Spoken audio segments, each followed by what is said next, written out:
Can you take us back to that day? What do you remember most vividly about the moments inside the classroom? I remember how I felt when I first walked in, because it was a feeling that I've never felt since, and I hope I never feel it again, but it was just like something is definitely wrong. And it was really confusing, actually. A lot of us kids were like, what in the world is going on? Because nobody would have ever thought that we were now hostages. And there was a man with this bomb, and we were just like, this is so weird. So I remember feeling frightened immediately, like something was wrong, and I remember feeling confused. And I think those are two things I'll never forget. In the immediate aftermath of the hostage crisis, what emotions did you struggle with the most? Definitely fear was number one. I would wake up in the night screaming. I would scream that I couldn't see, because in that moment when the bomb went off, everything was so black for just a moment before, total chaos erupted. And I was so scared. I was scared of everything. I was scared of men with beards. I was scared of white vans. I was scared to be alone. And I had this fear was so intense that something was going to happen to my mom. I don't know why, but I just wanted to be by her all the time. I wasn't so much worried something was going to happen to me, but I was certain my mother was going to die for some reason. And it was a very irrational thing to feel, but it was definitely real to me. How did that experience affect your sense of safety and trust, both as a child and growing into adulthood? Well, for quite a while, I felt like I couldn't trust anybody. And it was a really weird change for me, because I grew up in this small town where my thought was, I think a lot of people's thoughts were that bad things just didn't happen in that place. It was like this amazing little community tucked into the corner of Wyoming that was just like protected somehow. And so the fact that a man could barge in with a bomb, and he could gather the whole entire elementary school into a classroom and threaten our lives, if that could happen, then it seemed like anything could happen. And so this naive sense of security completely left, and I was like, anything can happen now. I was afraid of everything. And so it took a while before I began to realize that I could go out of my house and not fear being taken, or that not all white vans had bad people and more people with beards. It took a while to get through that process, because of when you have your sense of security completely taken away for hours, it's really hard to get that back. It takes time and it takes effort. And so I remember it being a while until I felt like I was somewhat like myself again. Was there a specific moment or a turning point when you realized you didn't want this trauma to define you negatively? I don't know if I can pinpoint like a certain day or time. I do remember clearly that our parents, who had no idea, by the way, how to deal with 3 traumatized children who were so completely different when they got home than they were when they had sent them out the door early in the morning. But one thing they did, and I don't know if they came up with this on their own or if some counselors suggested it, but one thing they did is said, we're going to focus on healing and moving forward, and on the incredible miracle that has taken place that you survived, that everybody survived. And we don't have time to think about the captors, right? We don't have time. They're gone. We're not going to worry about them. Like, we don't have time to waste kind of like wondering, why did this have to happen to me? This is horrible. Why does God not care? If he really cared, he would have prevented the event from happening in the first place. Or we didn't wrestle with those questions, because my parents just decided we weren't going to, and so we didn't in our home, and I think that really helped. But as time went on, and I grew up and I became a mom, I started to feel like my body was just wearing down, and I did not know why. And I started to feel like I was overwhelmed all the time, and I did not know why. And I tried to get help through different forms of therapy or different things, and I just still felt the weight, and I didn't even understand for a long time that I was experiencing PTSD clear back from when I was a child and I'd gone through this. And so there was a point in my adult life where I'm like, I cannot do this anymore. If it was just me that had to handle it, okay, I can do it. But I saw the toll it was taking on my family, because I was so overwhelmed and I was so tired all the time, and I was such an emotional unknown. And that's when I was like, I have to get this fixed. This will not work. I do this to my family anymore. What were some of the first steps you took, consciously or unconsciously, toward healing and reclaiming your life? Well, for one thing, I did go to therapy. I went to therapy like a few times. Some was useful, some wasn't. Nothing really felt like a breakthrough until I did meet with this one particular therapist who really peeled back the layers and helped me through, and I made a lot of progress in that moment.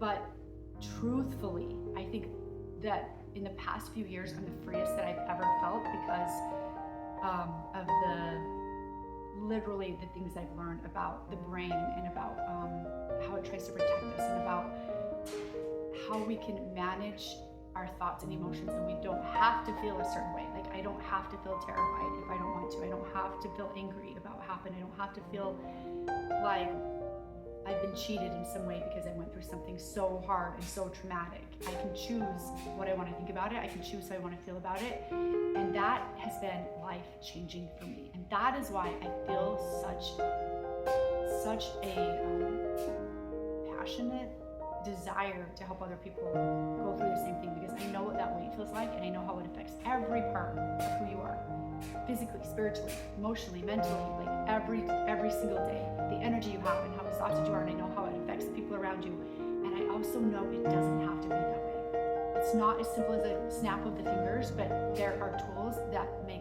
all the difference in the world, and they've made all that difference to me, and I just feel incredibly grateful. How has surviving something so terrifying shaped the way you approach fear, uncertainty, or challenges in your everyday life today? Well, I think it's helped me to accept that fear is going to be part of life.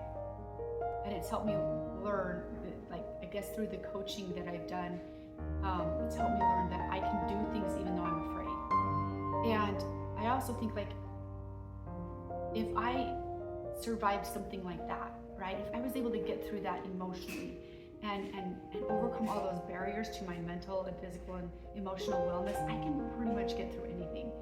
And so there are uncertain things in the future. I don't know, even when I send my kids out the door to school, I don't know that they're going to be safe. I don't know that 100%. And so it could make me want to hold them and keep them home and never let them leave the house, but that's not living. And one decision that I did make many years ago was that I wasn't going to be held hostage by my emotions about the event or my thoughts about the event. Like, that 3 hours was long enough, and I wasn't going to give any more power to those people who came in and threatened my life. I was going to take back my power, and I was going to choose how I wanted to live, and I decided I was not going to live in fear. And it's taken a lot of work, but I've realized it's not necessary, and through a lot of conscious effort and intentional mind management, I have come to the point where uncertainty and fear and all those kind of emotions, they don't hold me back anymore. And I mean, I'm a human being, so I'm not perfect at it, but it's made a really big difference, and I know that it works. You talk about turning your trauma into a superpower. What does that mean for you personally? How do you see it playing out in your relationships, motherhood, or your work? I think it might sound funny to think that trauma could be a superpower. But I can honestly say that, yes, my life, it changed forever that day. I went home a completely different kid than I was when I arrived. And I had so much to work through. And it was work. It did take conscious effort. And I, lots of ups and downs. But at the same time, I feel today, I would never wish anybody to experience what we experienced. And yet, I'm so thankful for that experience. And I think if you can ever get to the point where you realize that some of the trauma that you go through in the past, whether it's a big trauma like a hostage situation or a shooting or abuse of some kind, or there's so many different types of trauma, whether it's that or it's a small trauma like being mistreated, being humiliated in public, those kind of traumas are actually just honestly as hard to deal with, I think, than the big traumas. But if you can get to the point where you're grateful for what happened because you recognize that event, that experience helped you become more resilient, helped you become who you really are, is part of your story, and every part of your story deserves attention and it deserves gratitude, I think, even the hard times, and especially the hard times, because those hard things are what actually mold you into the person that you're trying to become, and you can't without it. And so I think a lot of times we have to be like, why did that have to happen? And we're frustrated and we're angry even. We want to blame somebody, not only just the person who did the harm, but God or people who didn't stop it, or whoever we can blame, we blame. And it's just because we're not sure what to do with that pain. But there is a way to use that pain for your good and make it a superpower and become stronger, have more faith, have more empathy for others, have more resilience and grit. And I think that that's when those traumas, whether they're big or little, actually become superpowers. Were there any false beliefs or internal stories you had to confront or still wrestle with because of what happened? Yes, and I think probably the internal story that was the hardest for me to overcome was guilt. And it seems so funny that somebody who was a victim of a crime could feel guilt, because like I didn't go hold people hostage, right? I didn't hold a bomb and blow it up, but there is guilt. And I think that people who have experienced, whether it's abuse or even war or any type of trauma that like I've mentioned, that guilt is something you kind of have to be willing to face, because it's going to be there, whether it's rational or not, because it doesn't seem rational that I should feel guilty. I was 11 years old and I was just a child who got, ushered into a classroom, and my life was threatened for 3 hours, and I didn't think I'd ever see my family again or know if I would, and it was terrifying. But you feel guilt for any thought that you might have had that you think later, oh, that thought makes me think that maybe I'm weak, or maybe I should have done this, or maybe I could have done it. You question what you do, you question what you think, you question everything that led up to it. Maybe we could have gotten away, maybe I could have helped my class get away, whatever. You have all these questions and you just internalize it and you feel guilt. And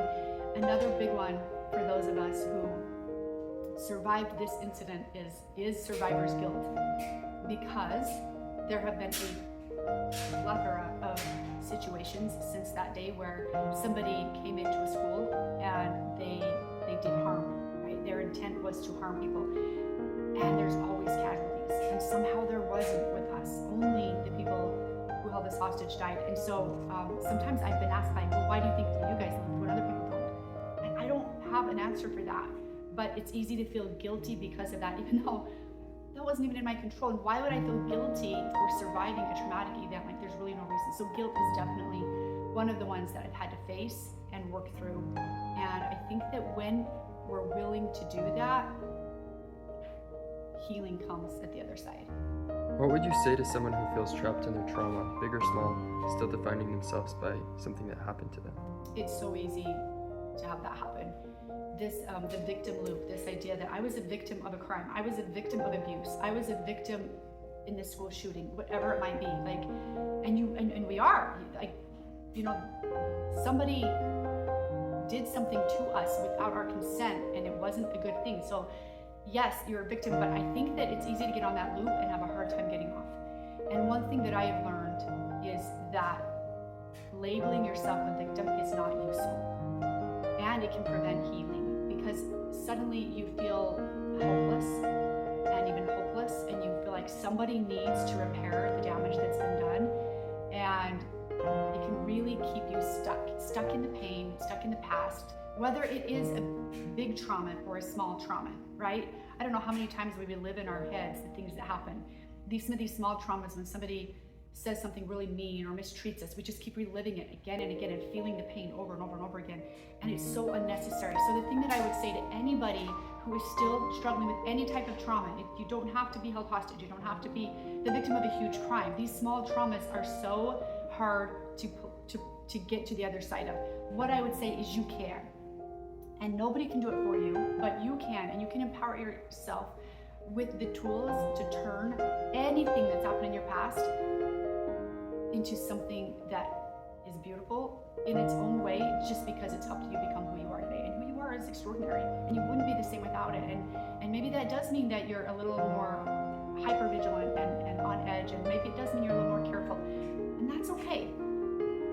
But still, it's again part of the story and of the journey that has made you you. And so I would tell people, there is a way. You do not have to stay stuck. You don't have to live your whole life hating what happened, feeling like a victim, being angry and upset, thinking that you'll never triumph now because of what happened. All of that is just a story, and it's all a lie. And what if you weren't right about that? your shoulders and feel whole again and feel peace again and not wrestle with all this negative emotion. I'm telling you that there is. If you could go back and speak to your 11-year-old self standing there in that classroom, what would you tell her today? I think that I would tell her to never give up on seeking the healing that she needed, and to be gentle and offer herself grace, because I have a tendency to be super hard on myself and I expect a lot of myself. And so there were times where I'm like, it's been this long, I should be healed by now. Or it's been this long, I shouldn't be afraid of this anymore. It's been this long, this shouldn't still be a problem in my life. It shouldn't still be showing up here and there. And that is not true. There's no timeline for that. Maybe some things will take a lifetime, and that's okay. So I think I would say be gentle with yourself, allow yourself grace, and just be proud of who you are and what you have done with this event, like how you've used it in your life to grow and to just blossom really into the person that you are today.